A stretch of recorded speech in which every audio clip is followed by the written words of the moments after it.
가져왔는데 세번역 성경의 번역본입니다. 믿어서 주님의 이름으로 생명을 이라는 말입니다. 믿는다는 말을 기독교인들은 제일 많이 하는 말입니다. 믿는다. 그런데 이 믿는다는 말을 시간과 공간으로 설명을 하면 이렇습니다. 믿는다가 되기 이전과 믿는다가 된 다음이 분명하다는 겁니다. 자, 어려운 얘기로 올 한 해 마무리를 하겠습니다. 믿는다는 말을 시간과 공간 속에서 설명을 하면 믿는다라는 말이 되어지기 이전과 믿는다라는 말이 되어진 이후가 나눠졌다는 말입니다. 그러면 이 둘은 분명히 갈라져야 되는데 우리는 정말 실제로는 믿는 사람처럼 말을 하는데 믿지 않고 있거나 믿지 않는 사람처럼 살아야 되는데 믿는 사람처럼 행동하거나 스스로도 내가 정말 믿는 사람일까가 헛갈릴 정도로 우리는 혼동 속에 있다는 걸 알게 될 것입니다. 아내가 남편을 믿는다고 말합니다. 또 남편이 아내를 믿는다고 말합니다. 평생을 사는 동안 이렇게 믿는다는 말을, 그런 믿는다는 말을 생각하는 것에서 흔들리지 않고 사는 게 다행입니다. 그건 정말 다행일 겁니다. 그래서 실은 우리가 부부라도 정확하게 표현한다면 이렇게 표현해야 원래 정답입니다. 정답. 한번 혹시 가까운 사람 옆에 있거든, 또는 함께 교회를 섬기는 마음으로 이렇게 말해 주십시오. 나를 믿어줘서 고맙습니다. 네. 예. 이게 가장 솔직한 말이라고 저는 생각을 해요. 나를 믿어줘서 고맙습니다 한 거예요. 내가 믿을 수 있게 한 행동이 사실은 없는데 믿어준 거예요. 내가 사랑받을 만한 짓을 한 게 아닌데 나를 사랑해 준 거예요. 이게 정답이지, 내가 믿는다 이 말을 하는 건 우리는 맞지 않는 겁니다. 칼린 지브란이라는 사람을 비롯해서 숱한 그와 관련된 전문가들이 우리를 향해 요청하는 사랑의 원리가 있습니다. 그 원리는 나와 너 사이에는 보이지 않는 끈이 묶여져 있다라고 하는 겁니다. 보이지 않는 끈, 그 끈이 믿음의 끈이든 사랑의 끈이든 묶여져 있는데 누가 진짜 믿음이 있는 사람이고 누가 진짜 사랑하는 사람인가를 그 사람들은 이렇게 설명을 했습니다. 묶여 있는데 문제는 내가 묶여 있다고 느끼지 못할 만큼 자유하다는 겁니다.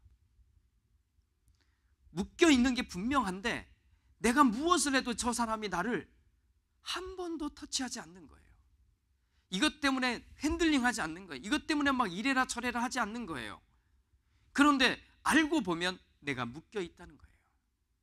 그런데 많은 사람들은 오히려 이 원리에 반대대로 삽니다. 내가 너를 사랑하니까, 내가 너를 믿으니까 끌어당겨서 어느 이 거리를 벗어나지 못하게 한다는 겁니다. 여기를 벗어나면 사랑하는 게 아니야, 여기를 벗어나면 믿는 게 아니야 라고 조금만 벗어나면 끌어당겨 버리는 거죠. 이게 보통 사람들이 일반적으로 사랑하는 사랑의 원리라는 겁니다. 그래서 전문가들의 이야기를 통해서 들어보면 우리는 이 사람을 믿으면 이겁니다. 믿기 이전과 다르게 믿으면 나에게 묶여져 있는 걸 느끼지 못하게 놔둬야 되는 겁니다. 내가 믿으니까.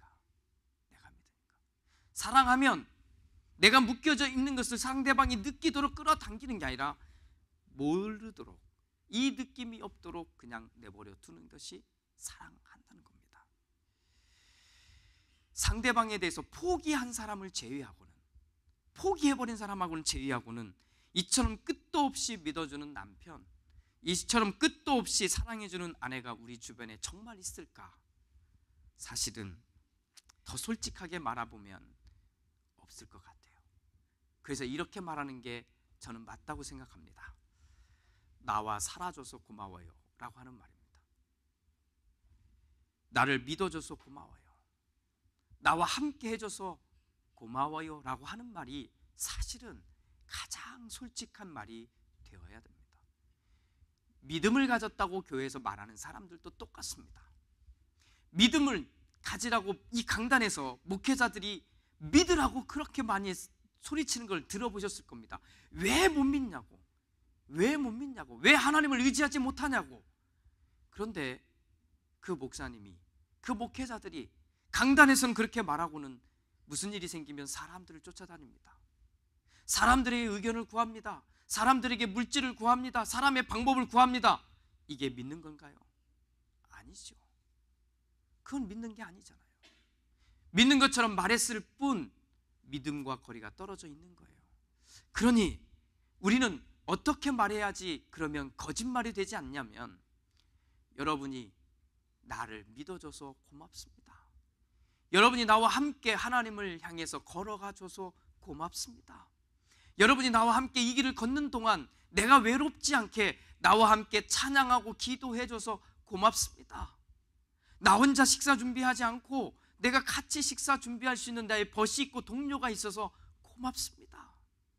이것이 우리가 진짜 할 수 있는, 정직하게 할 수 있는 우리의 고백인 것입니다.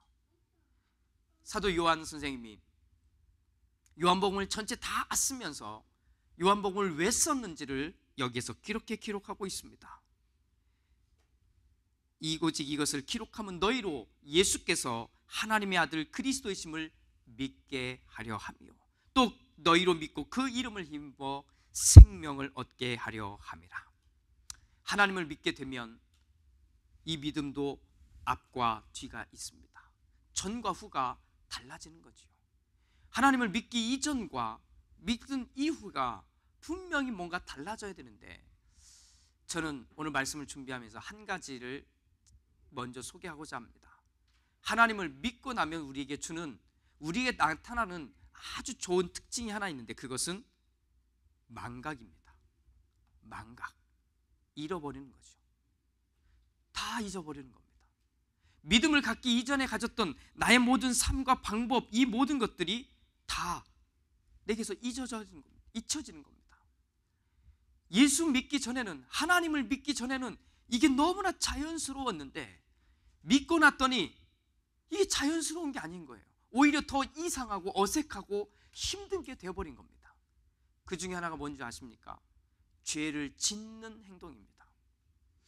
예수 믿기 전에는, 믿음이 있기 전에는, 하나님을 믿기 전에는 죄를 짓는 게 내 마음을 괴롭게 하지 않았습니다. 왜냐하면 나는 세상의 원리대로 살고 있으니까.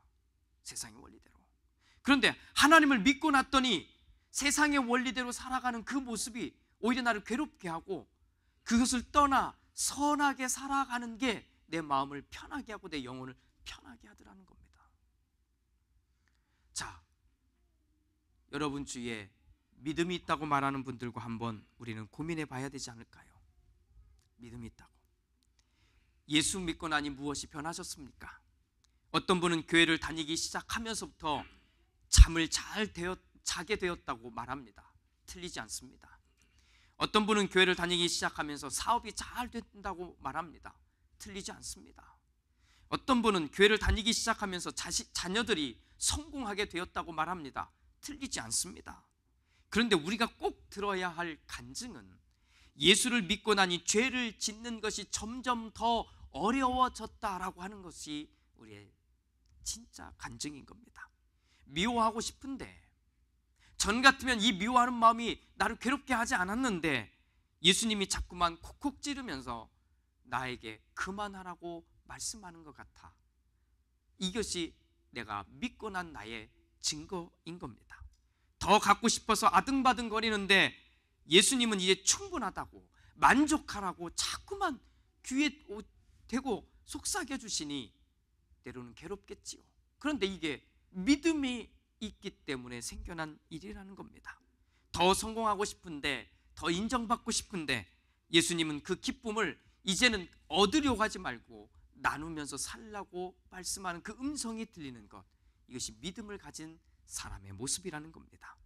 내가 더 돋보이고 싶은데 예수님은 자꾸 팔을 끌어 나에게 겸손하라고 말씀하고 계시고, 돈을 더 벌어서 큰 집도 사고 좋은 곳도 여행하고 싶은데 예수님은 조금 더 참고 가난하고 어려운 이웃들을 돌보아 주라고 말씀하신다는 겁니다. 이것이 진짜 믿음이 있는 사람의 모습이지 않겠습니까? 정리하면 이렇습니다. 예수를 믿고 나니 죄를 짓는 것이 익숙해지지 않게 되었다는 겁니다. 하지만 예수를 믿는 것처럼만 사니까 목사도 장로도 권사도 교회를 수십 년 다닌 사람들도 버젓이 사람들 앞에서 또 교회에서조차도 거짓말을 너무 많이 하게 됩니다. 자기가 예수를 믿는다고 착각하니까, 이미 천국을 산다고 생각하니까 마구 자기 마음대로 살게 된다는 겁니다. 사랑하는 성도 여러분, 예수를 정말 잘 믿으면 생명이 있습니다. 이 생명의 수혜자, 첫 번째 혜택을 받은 사람이 바로 자기입니다. 내가 생명을 처음 받았으니 이 생명을 전해주어야 되죠. 전해줘야 되죠. 2017년을 이제 마무리합니다. 이제 10여 분밖에 남지 않았습니다. 마무리하는 방법은 두 가지입니다. 하나는 망년으로 마무리하는 방법이 있습니다. 망년. 한 달 동안 많이 하셨을지도 모릅니다. 한국은 많이 했을 겁니다. 망년회 해가지고 망년. 망년이라는 말은 정확하게 해석하면 해를 잊어버린다. 그래서 지난 날에 있었던 나쁜 것들, 좋지 않은 것을 싹 잊어버리는 그걸 말하는데, 원래 더 정확한 말은 나이를 잊는다는 뜻입니다. 나이를 잊는다. 그런데 한국은 망년회가 일본 사람들이 가지고 들어온 문물 때문에 흥청망청 술 마시고 춤추고 노래하고 즐기는 문화로 바뀌어버렸어요. 원래 한국은 한 해를 마무리할 때는 이렇게 경건해집니다. 오히려 조용해져야 되는데 시끄러워진 이유는 일본 사람들의 문화가 갖고 있었던 그 문화를 갖고 들어왔기 때문입니다. 또 하나, 우리가 한 해를 마무리하는 것은 믿음으로 마무리하는 것입니다. 믿음으로 마무리한다는 것은 내 힘으로 마무리하는 게 아니라 하나님의 힘으로 마무리하자는 겁니다. 하나님의 힘으로. 좀 어려울 거예요. 지금부터 제가 딱 시간을 보니까 한 7분 뒤에는 한 해가 끝나는데, 이렇게 있다 보면 이 한 해가 바뀐 것을 전혀 느끼지 못할 겁니다. 무엇이 바뀌었는지 아무 상관이 없을 거예요. 그러나 분명하게 믿음으로 끊읍시다. 믿음으로 끊어냅시다. 2017년에 지금 마지막까지 나를 힘들게 했던 부분들이 있거든. 끊어버립시다. 그리고 더 이상 거기에 머무르지 않고 이제는 떠나서 완전히 새로운 사람으로, 믿음을 가진 사람으로 한 해를 시작할 수 있는 우리 모두가 되기를 주님의 이름으로 축복합니다. 버릴 것을 버리지 못하는 사람은 안타까운 사람인 거예요. 지킬 것을 지키지 못하는 사람 역시 안타까운 사람입니다. 반대로 버릴 것, 잊어버릴 것, 과감하게 버릴 수 있는 사람이 멋진 사람이요, 지혜로운 사람입니다. 그런데 내 힘으로 안 됩니까? 그러면 하나님께 맡기십시오. 하나님의 힘으로, 하나님의 능력으로 버리고 새로워 주십시오. 순간의 생각 하나로 다 바꿀 수도 있는 일들이 우리 안에 너무나 많아요. 내가 마음만 바꿔놓으면 완전히 바꿀 수 있는데, 지옥에서 천국으로도 갈 수 있고 천국에서 지옥으로도 갈 수 있는 그 마음 하나도 바꿀 수 없다면 하나님께 맡기십시오. 몇 분 안에 우리는 충분히 이 은혜를 경험하게 될 줄로 믿습니다. 믿음으로 한 해를 보내는 여러분들에게 마지막 세 가지의 질문을 던집니다. 나는 남에게 고통을 준 일이 없었는가? 있다면 그 또한 회개하고 버리십시오. 두 번째, 내가 남에게 누명을 씌워 억울한 사람을 만들지는 않았는가? 누구라도 상관없습니다. 내가 거짓말을 했던, 변명을 했던, 무엇을 했던 누명을 씌워 힘들게 만든 사람이 있는지. 마지막 세 번째, 내 욕심을 채우기 위해서 내가 누군가에게 피해를 준 사람이 있는가? 이것은 생명과 반대되는 길입니다. 회개합시다. 버립시다. 그리고 다시 주워 담지 맙시다. 경쟁을 하더라도 우리 그리스도인들은 정정당당하게 합시다. 하나님이 주신 원리대로 해봅시다. 잘 모르시거든. 그 원리가 뭔지 모르면 하나님의 말씀 앞으로 나아갑시다. 그 말씀 앞에서 내가 서서 그 말씀이 원하는 것을 행할 수 있는 우리 모두가 되기를 주님의 이름으로 축복합니다. 하나님의 말씀을 읽으십시오. 하나님의 말씀을 공부하십시오. 그리고 하나님의 말씀이 들려지거든 그 앞에 순종할 수 있는 바로 우리 로고스 교회 교우들이 다 되시기를 주님의 이름으로 축복합니다. 기도합니다.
저희가 자랐을 때 세대하고 또 우리 권사님이나 훨씬 연배가 있는 분들이 자랐을 때 세대하고 또 달랐습니다. 그 이전은 저하고 같이 사는 분들이 아니었기 때문에 몰랐어요. 그런데 생각을 거슬러 올라가 볼까요? 저보다 훨씬 앞서 사셨던 분들은 학교를 다니는 동안 이 땅을 하나님이 지었는지 뭐가 어떻게 됐는지 배우지 않아도 됐습니다. 뭐 우리의 조상이 누군지 말하지 않아도 됐습니다. 한국 사람들은 당군이 조상이라고 말했고 이쪽 사람들은 또 딴 데가 조상이라고 말하는 그런 교육을 받으며 자랐어요. 그런데 우리가 자랄 때는 아니다, 우리의 조상은 이렇게 해서 올라가 보니까 진화가 됐더라 하는 이야기가 만들어졌습니다. 그리고 나왔습니다. 학교에서 공부합니다. 그런데 교회를 가면 교회에서는 아니라고 가르쳤습니다. 그러면 우리는 교회 얘기가 맞다고 생각을 했어요. 근데 이제 시간이 흘렀습니다. 우리 아이들이 자라는 이 시대는 완전히 다릅니다. 이 아이들은요, 하나님이 이 땅을 창조하셨다는 이야기를 훨씬 적게 듣고요, 어떻게 이 땅이 만들어졌는지에 대한 이야기가 훨씬 더 자세히 아주 과학적으로 설명해 가면서 듣게 됩니다. 어떤 세상이 됐을까요? 아이들이 바라보는 게 하나님이 아닌 세상을 살아가게 되었다는 겁니다. 오히려 배우지 못했을 때는 하늘을 보면서 그 하늘에 계신 그분에게 기도할 줄도 알았고, 좀 배우지 못했을 때는 그분이 이 땅을 지었다고 말하면 아멘하고 순종하며 믿음을 가지고 살았는데, 배웠다고 하니까 점점 이 눈이 하늘에서부터 내려오더니 이제는 도무지 믿지 않는 거예요. 누구도 믿지 않냐면 지금 아이들만 믿지 않는 게 아니라 우리들 어른들도 태초에 하나님이 천지를 창조하셨다고 하는 이 이야기를 받아들이지 않아요. 사실은 제가 창세기를 말씀을 열 때 참 많이 하던 표현이 있습니다. 창세기만 알면 신앙생활을 다르게 할 이유가 거의 없다. 창세기만 알면 신앙생활을 삐뚤게 할 수 있는 가능성이 거의 없다. 창세기라도 제대로 알자라고 외칩니다. 이유가 뭔지 아세요? 딱 하나입니다. 하나님이 누군가를 정확하게 말해주는 책이거든요. 하나님이 누군가, 이것만 분명해도 내가 이렇게 살지 않아도 될 수 있는데 이게 무너지니까 자꾸 어려워진다는 거예요. 사랑하는 교회 여러분, 올 한 해 동안 하나님이 누군지를 정확하게 알아가는 우리 모두가 되기를 주님으로 축복합니다. 우리 아이들에게 과학적으로 우리는 설명해 줄 수가 없어요. 과학자들이 아니니까. 그래가지고 과학자가 무슨 이론을 말했고는 우리는 말할 수 없다면, 우리 부모들은 우리 아이들에게 무엇을 보여줘야 되냐면 어려움과 힘듦과 고통이 있을 때 하나님께 기도하는 모습을 보여줄 수 있기를 주님으로 축복합니다. 아이들이 엄마는 왜 기도해? 아빠는 왜 기도해? 라고 물을 때 내가 믿는 하나님이 이 땅을 지으신 분이야. 내가 믿는 하나님이 이 땅의 모든 인류를 만드시고 운행하시는, 드라이브를 할 수 있는, 다 만져주실 수 있는 분이시야. 고통이 있고 아픔이 있고 질병이 있을 때 왜 기도하냐고 물어보면 하나님이 나를 만드셨기에 내 병을 치유할 수 있는 가장 근본적인 능력을 가지신 분도 하나님이야 라고 말해주려면, 이거는 내가 삶 속에서 그렇게 살지 않고는 될 수 없다는 겁니다. 사랑하는 교회 여러분, 우리 아이들이 믿음 안에서 자라기를 원하십니까? 그러면 내가 믿음이 있어야 되고, 이 아이들이 기도하면서 일생을 사는 동안 기도하는 아이가 내 자녀가 되기를 원하십니까? 그러면 내가 먼저 기도해야 합니다. 이게 우리의 숙제입니다. 우리 숙제예요. 먼저 살아가고 있는 우리의 진정한 숙제가 되는 겁니다. 그러니 올 한 해, 이제 2018년 올 한 해 우리 교회는 열심히 또 한번 말씀으로 한번 나아갈 겁니다. 그래서 이 찬양을 함께 나누고 고백할 때 우리 함께 진짜 이렇게 됐으면 좋겠어요. 주님이 말씀하시면 내가 멈출 수도 있고, 주님이 말씀하시면 내가 걸어갈 수도 있고, 주님이 말씀하시면 내가 무릎을 꿇을 수도 있고, 주님이 말씀하시면 내 힘을 다해서 뛸 수도 있는 우리 교회, 우리 모두가 되기를 주님으로 축복합니다.